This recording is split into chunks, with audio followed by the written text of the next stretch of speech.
Deaths between 1837 and 1841. An attorney who fell from his horse on a foggy morning, a banker found drowned in the shallow waters of Mill Creek, a circuit judge who succumbed to sudden illness during harvest season, and a county sheriff discovered at the bottom of his own well.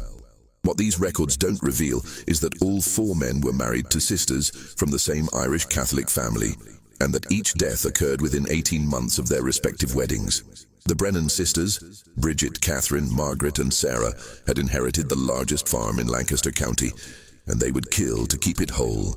Before we continue with the story of the Brennan family farm and the four widows who refused to be separated, let me tell you about the summer of 1836, when everything changed for the Brennan sisters, and a conversation by candlelight sealed the fate of four prominent men.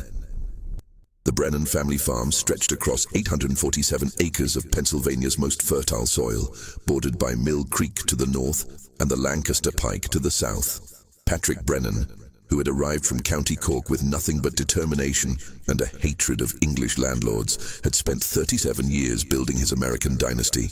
By 1836, his property was worth more than most small towns, complete with a grand stone house that rivaled any in Philadelphia, barns that could shelter 200 head of cattle, and grain silos that fed half the county through harsh winters. But Patrick Brennan died that October with a problem that would have destroyed lesser families: the law.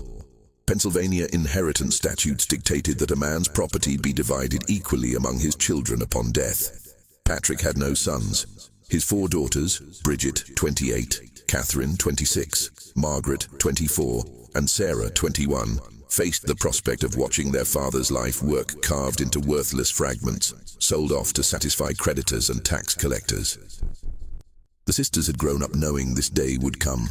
Patrick had drilled into them the importance of the land, telling them stories of their grandfather's eviction from Irish soil, of families scattered to the winds when property changed hands.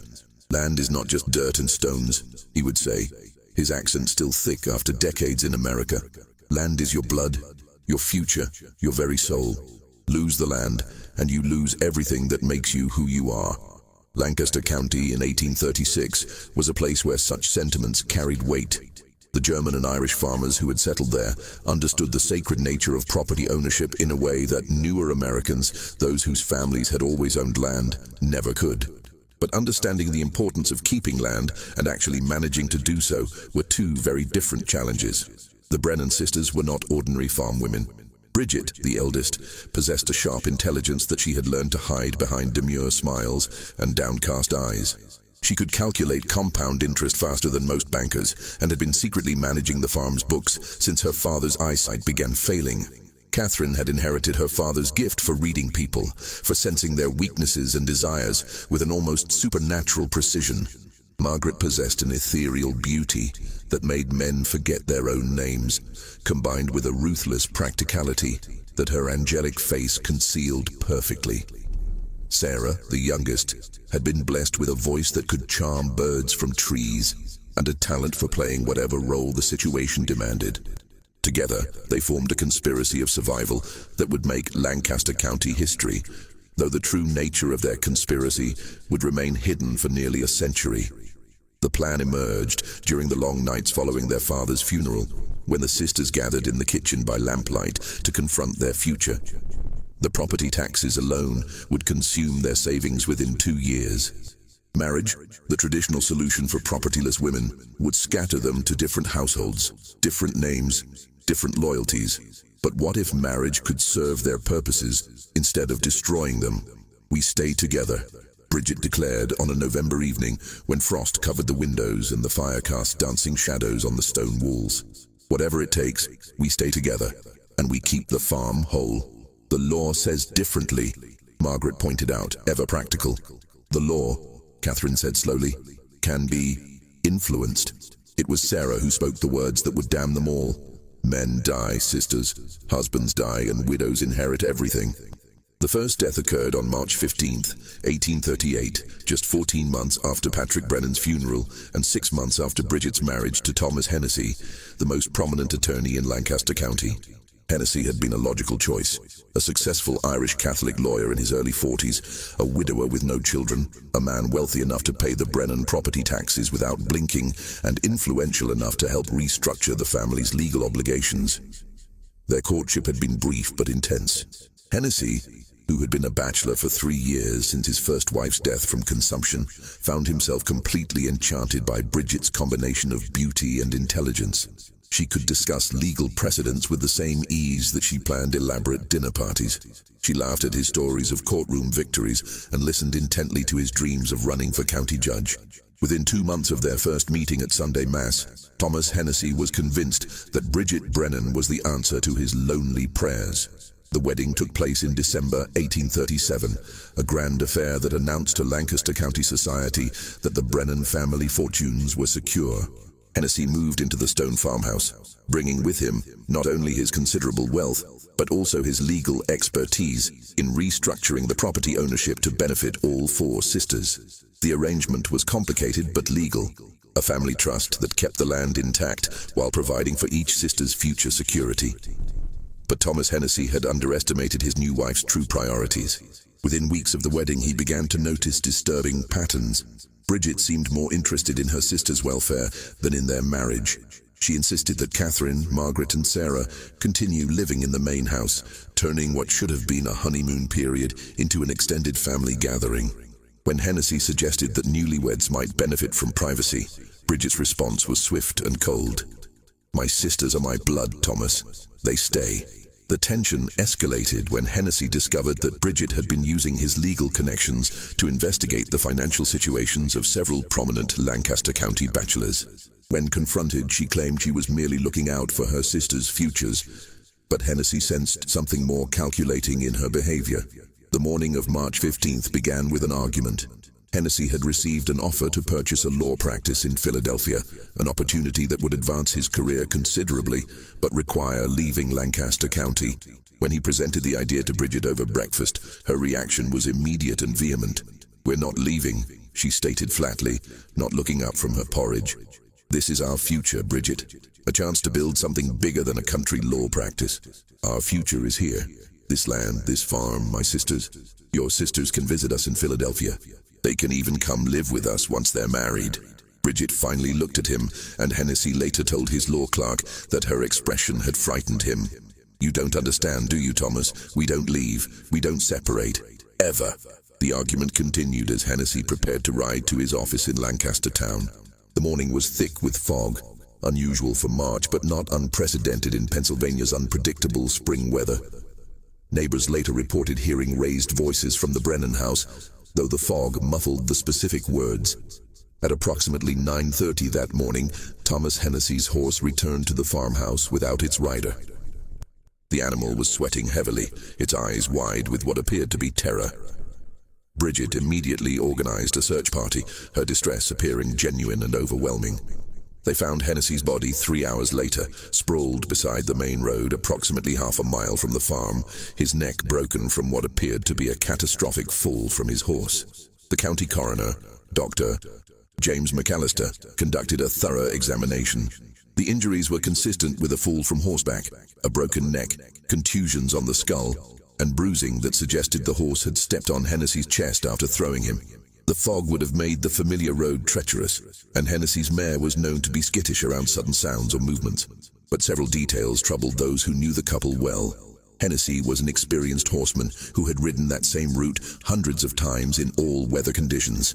More puzzling was the horse's condition when it returned. The animal showed signs of extreme agitation that seemed excessive for a simple fall. Most disturbing of all was Bridget's reaction.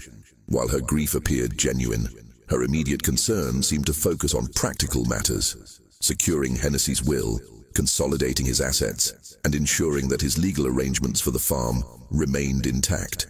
The funeral drew hundreds of mourners. Thomas Hennessy had been well respected in Lancaster County legal circles, and his sudden death shocked the community. Bridget played the role of grieving widow perfectly, accepting condolences with appropriate tears and dignity. But those closest to the family noticed that her sisters seemed less like mourners and more like supporters of a woman who had successfully completed a difficult task. Within a month of the funeral, Catherine Brennan began accepting social invitations from Hamilton Crawford, the most successful banker in Lancaster County.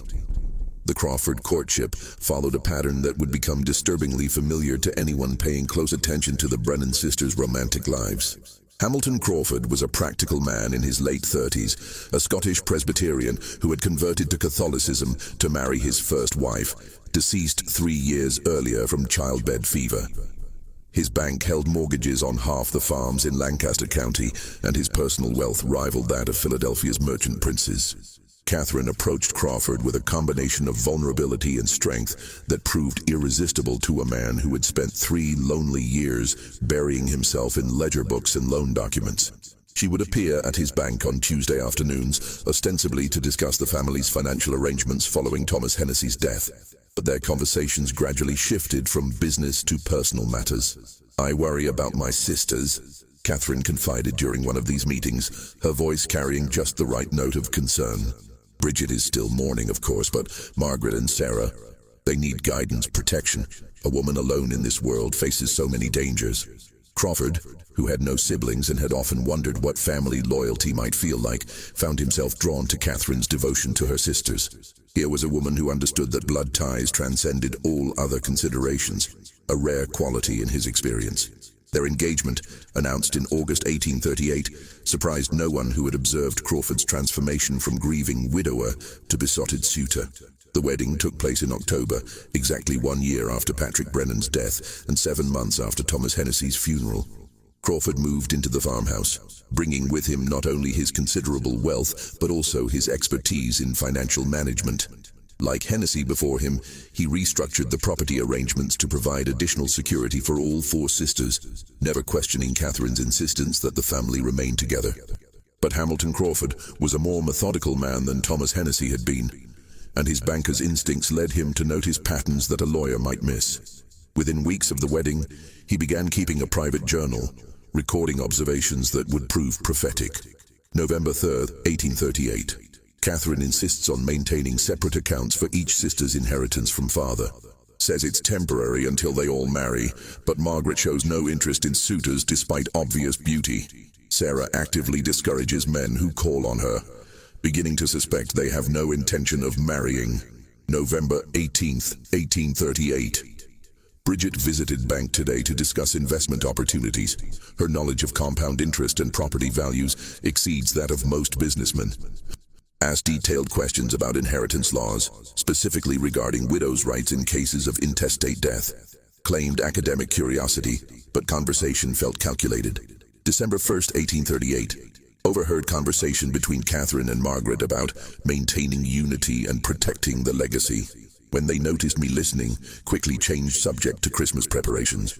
Growing convinced that sisters have made some kind of pact regarding property. December 15th, 1838. Catherine has become distant, mechanical in her affections. Shows more interest in discussing business than in normal marital relations. When I mentioned possibility of starting our own family, her reaction was cold, almost hostile. "The 4 of us are family enough," she said. Crawford's suspicions deepened when he discovered that Margaret had begun receiving regular visits from Judge Cornelius Whitman, the circuit judge who presided over Lancaster County's most important legal cases. Whitman was a distinguished man in his 50s, a widower with grown children who lived in Philadelphia. He was also the judge who would oversee any legal challenges to the Brennan family's property arrangements. The banker's training had taught him to recognize patterns, and the pattern emerging around the Brennan sisters troubled him deeply. But Hamilton Crawford had made a crucial error in his analysis. He assumed that recognizing a conspiracy would be enough to protect him from becoming its next victim. The second death occurred on February 8th, 1839, during one of the coldest winters in Lancaster County memory. Crawford had taken to walking the property boundaries each morning, partly for exercise and partly to inspect the farm's winter preparations.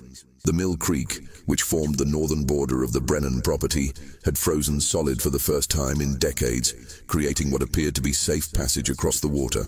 Crawford's body was discovered by a neighbor searching for stray cattle. The banker had apparently attempted to cross the creek on the ice, which had given way under his weight, plunging him into the frigid water below. The current had carried him nearly a quarter mile downstream before his body became wedged against a fallen log. Death by drowning, complicated by exposure to the extreme cold, exactly what one would expect from such an accident. But Crawford had left behind his journal, hidden in his personal safe at the bank. The final entry, dated February 7th, revealed the depth of his suspicions. Catherine knows I suspect something. Her behavior has become increasingly erratic. She insists on accompanying me everywhere, claims she's worried about my safety, but her concern feels more like surveillance. Have decided to confront her tomorrow about my suspicions regarding Thomas Hennessy's death.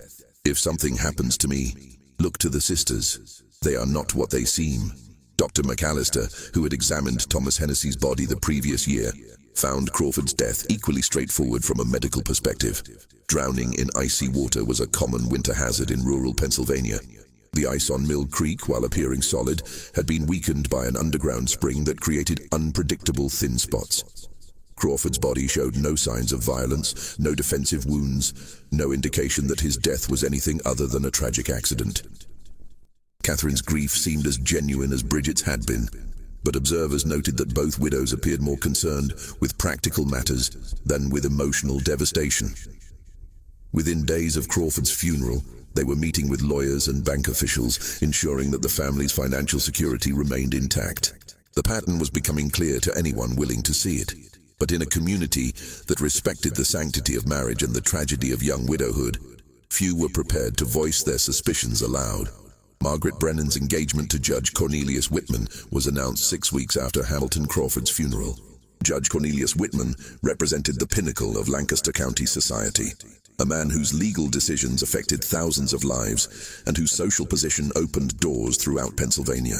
At 53, he commanded respect in courtrooms from Philadelphia to Pittsburgh, and his appointment to the circuit court had been seen as a stepping stone to higher judicial positions, possibly even the state Supreme Court. Margaret's pursuit of the judge demonstrated a sophistication that surpassed even her sister's previous campaigns. Rather than the direct approach Catherine had used with Crawford or the intellectual partnership Bridget had cultivated with Hennessy, Margaret employed what could only be described as a campaign of strategic vulnerability.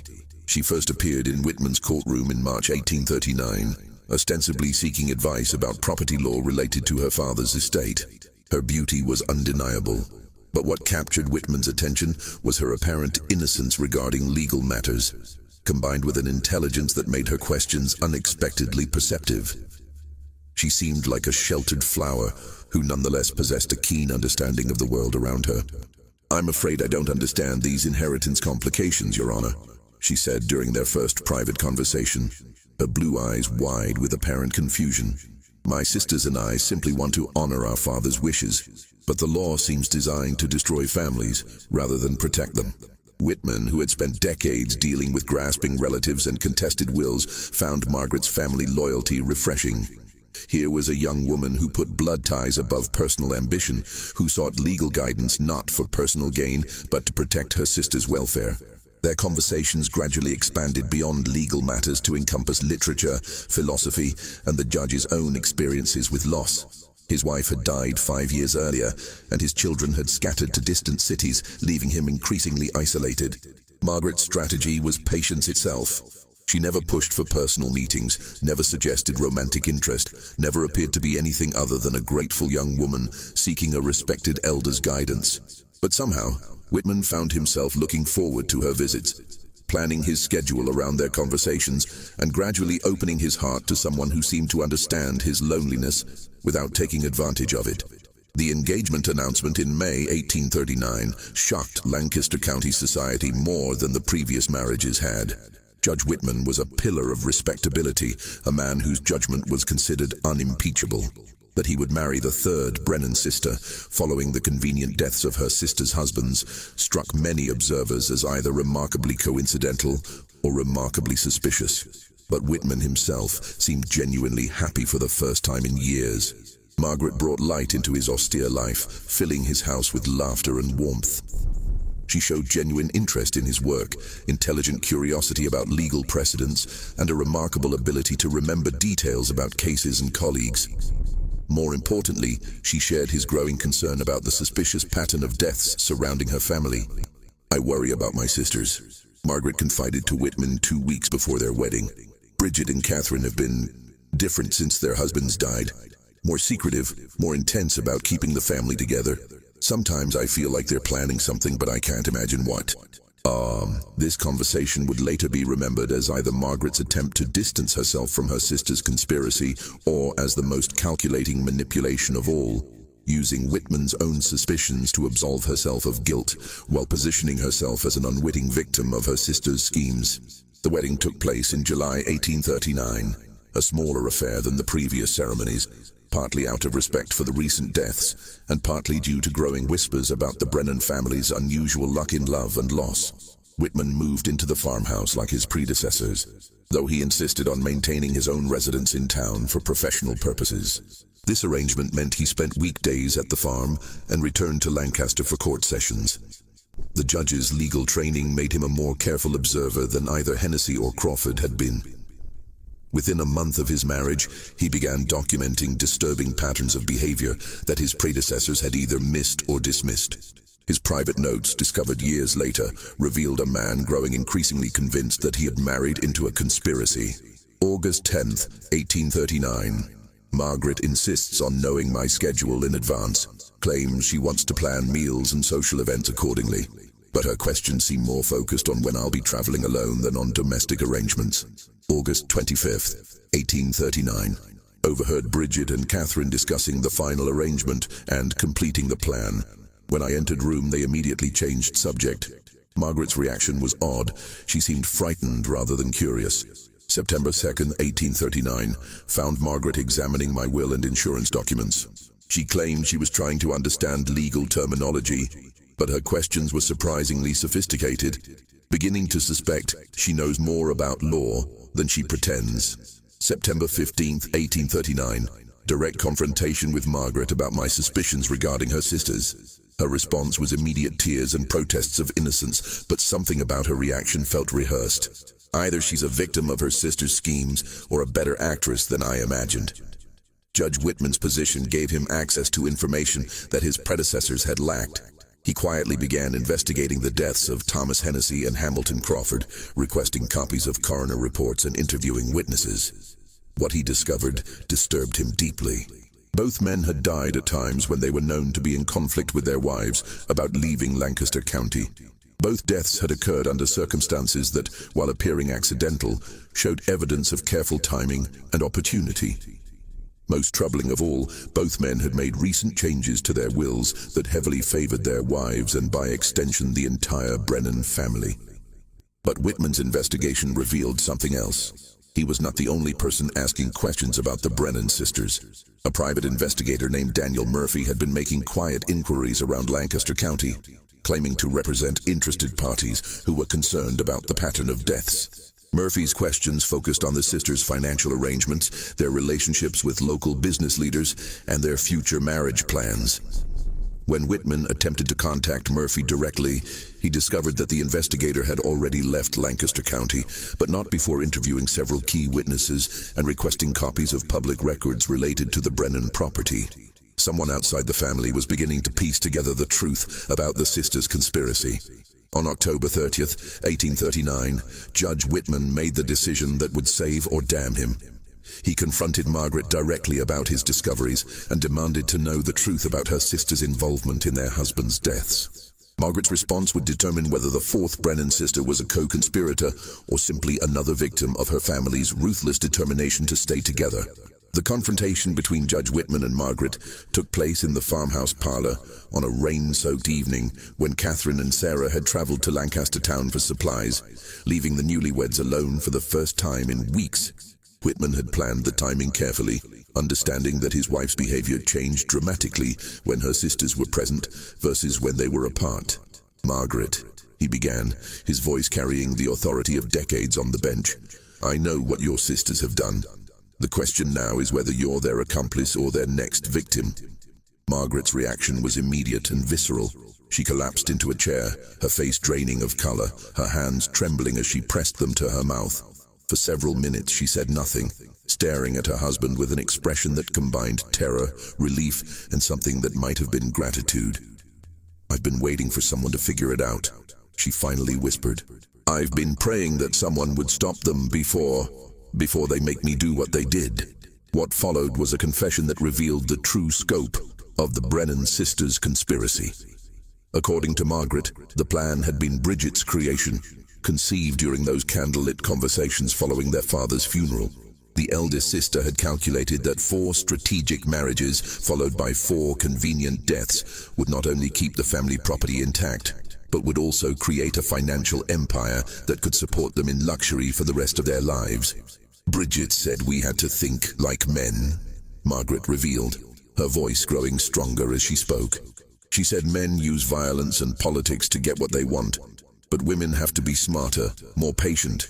She said if we did it right, no one would ever suspect us because people see what they expect to see. Grieving widows, not calculating killers. The confession revealed the disturbing efficiency of the sisters' methods. Each death had been meticulously planned months in advance, with contingencies for different scenarios and careful attention to creating plausible accidents. Bridget had studied Thomas Hennessy's daily routines for weeks before his death, noting his route to town, his horse's temperament, and the weather patterns that might provide cover for their actions.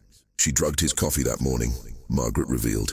Something that would make him dizzy, disoriented, but would be gone from his system by the time anyone examined his body.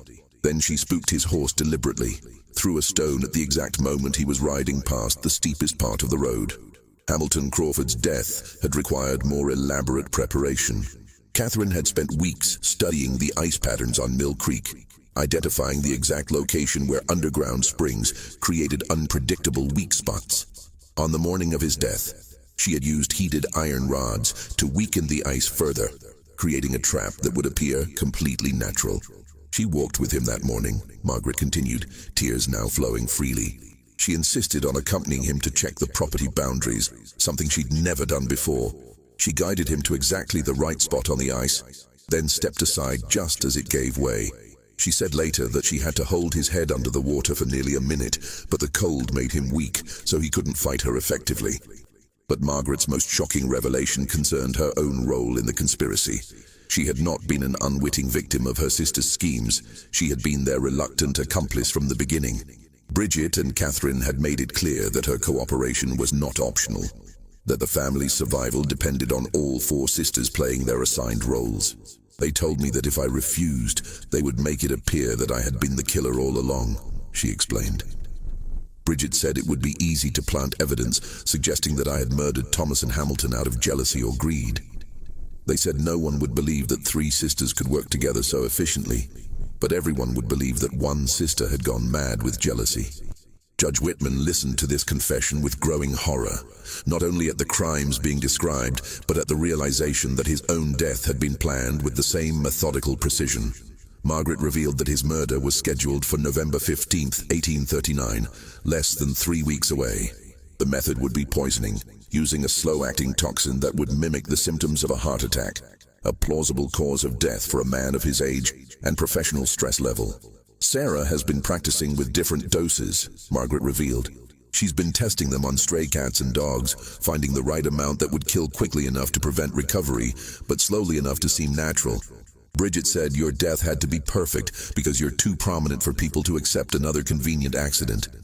But Whitman's investigation had uncovered another disturbing element of the conspiracy, the involvement of Daniel Murphy, the private investigator who had been asking questions around Lancaster County.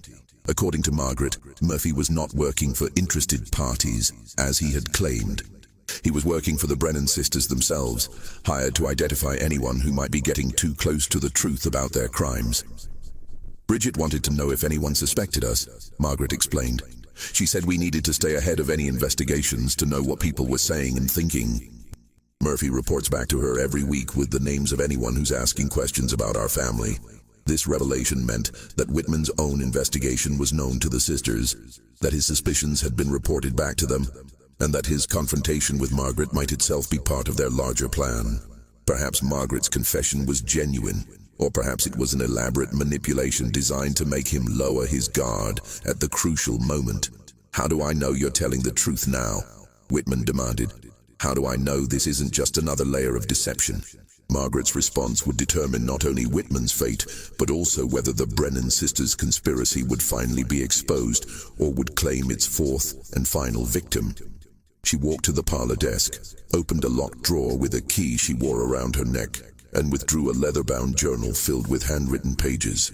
"This contains everything," she said, placing the journal in Whitman's hands. "Every detail of every murder, every plan, every conversation. I've been documenting it all since Thomas's death, thinking that someday I might need proof of what really happened." As Whitman began reading, the sound of approaching horses announced the return of Catherine and Sarah from their trip to town. Margaret's eyes met her husband's with an expression of desperate urgency. "They can't know that I've told you," she whispered. "If they suspect that you know the truth, they'll kill you tonight." The journal that Margaret placed in Judge Whitman's hands contained 3 years of meticulous documentation that transformed the Brennan sisters from suspected criminals into confirmed monsters. Written in Margaret's careful script, the pages detailed not only the murders of Thomas Hennessy and Hamilton Crawford, but also the systematic planning that had preceded each death and the cold calculation that had followed. The first entry, dated November 15, 1836, exactly 1 month after Patrick Brennan's funeral, revealed the moment when grief transformed into something far more dangerous. Bridget has presented us with a choice that isn't really a choice at all. We can watch Father's legacy be destroyed by inheritance laws, scattered to creditors and tax collectors until nothing remains of 37 years of work. Or we can take control of our own destiny. She says that women throughout history have used marriage as a weapon, but we'll be the first to use widowhood as a strategy. 4 marriages, 4 deaths, 4 fortunes. By the time we're finished, we'll own half of Lancaster County. Subsequent entries documented the sisters' transformation from grieving daughters into calculating predators. They studied potential targets like military strategists, evaluating each man's wealth, social position, personal habits, and vulnerabilities. Thomas Hennessy had been selected not only for his legal expertise, but also for his loneliness. A widower desperate for companionship would be more likely to make hasty emotional decisions about marriage and inheritance. December 3rd, 1836. Bridget says we must never allow ourselves to feel guilty about what we're planning. These men will die happy, believing themselves loved and cherished. Their deaths will be quick and relatively painless, far more merciful than the slow starvation that awaits us if we lose the farm. She says we're not murderers, we're survivors, using the only weapons available to women in a world designed to destroy us. But the journal also revealed the psychological toll of their conspiracy. Margaret's entries grew increasingly disturbed as the plan progressed from theoretical discussion to actual implementation. March 16, 1838. Thomas is dead, and Bridget shows no more emotion than if she had slaughtered a chicken for dinner. She told me that the hardest part was pretending to grieve at the funeral, not because she felt guilt, but because she was actually proud of how perfectly the murder had been executed. "I think my sister may be genuinely mad, but I'm too frightened of her to resist." The journal documented how each sister's personality had been weaponized for their conspiracy. Bridget served as the mastermind, using her intelligence to plan each murder and her ruthlessness to ensure that no detail was overlooked. Catherine functioned as the emotional manipulator, able to read men's weaknesses and exploit them with surgical precision. Sarah had become their information gatherer and, when necessary, their executioner, her youthful appearance and sweet voice making her the perfect person to administer poison without arousing suspicion. Margaret's role, according to her own documentation, was that of the reluctant accomplice who provided legitimacy to their conspiracy. Her genuine distress and apparent innocence made it impossible for observers to believe that all 4 sisters could be equally guilty. She served as their unwitting alibi, the sister whose obvious discomfort with the situation convinced people that at least one member of the family was innocent. July 20th, 1839. Cornelius grows more suspicious each day, asking questions about Thomas and Hamilton that I cannot answer without revealing the truth. Bridget says this was always part of the plan, that my marriage to a judge would eventually force us to be more careful, but would also give us protection from legal prosecution. "Who would believe that a woman would confess murder to her own husband?" she asked. "And if he tries to expose us, who would believe that a judge's own wife had fooled him so completely?" As Whitman read these passages, The sound of horses approaching the farmhouse grew louder, accompanied by his wife's voice calling out cheerful greetings to the farmhands. He had perhaps minutes to decide how to respond to Margaret's revelations before Catherine and Sarah returned to the house and the opportunity for private conversation disappeared. The journal's final entries revealed the most disturbing element of the conspiracy. It was never intended to end with 4 deaths. Bridget had been planning additional murders, targeting other wealthy men in Lancaster County who could provide the sisters with even greater wealth and influence. The 4 husbands had been only the beginning of a campaign that could have continued indefinitely. October 25, 1839. Bridget has been meeting with Murphy, the investigator, about expanding our activities to neighboring counties. She says we could create a network of widows, all working together to systematically eliminate wealthy men throughout Pennsylvania. She envisions a future where women like us control significant portions of the state's wealth, using marriage and murder as tools of revolution against male dominance. But the journal also contained information that could save Whitman's life and expose the conspiracy. Detailed descriptions of where evidence had been hidden, how the murders had been committed, and most importantly, when and how his own death was planned to occur. According to Margaret's documentation, his murder was scheduled for November 15th, exactly 2 weeks away. Sarah had been testing dosages of foxglove extract, a poison that would cause symptoms mimicking heart failure. The toxin would be administered through his evening brandy, a ritual that had become part of his daily routine since moving to the farmhouse. November 1st, 1839. Sarah has perfected the dosage. 3 drops will cause chest pains and difficulty breathing within an hour, followed by cardiac arrest within 4 hours. The symptoms will be indistinguishable from natural heart failure, and the toxin will be undetectable in his system within 24 hours. Bridget says my performance as the grieving widow will be crucial. I must appear devastated, but not surprised, since everyone knows about the stress of Cornelius's judicial responsibilities. As Catherine and Sarah's voices grew closer to the house, Whitman made the most important decision of his career. He closed the journal, looked into Margaret's terrified eyes, and whispered the words that would either save them both or ensure their mutual destruction. Tomorrow morning, I'm riding to Philadelphia to meet with federal investigators. You're coming with me, and you're going to tell them everything you've told me tonight. Margaret's response revealed whether she was truly seeking redemption or was simply playing the final card in her sister's elaborate game. They'll kill us both before we reach the county line. Bridget has been planning for this possibility since the day we started.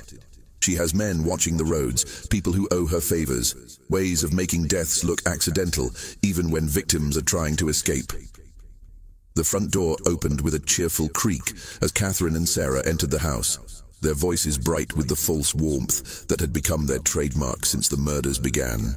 Margaret quickly concealed the journal beneath her shawl, while Whitman arranged his features into an expression of casual interest in his wife's activities.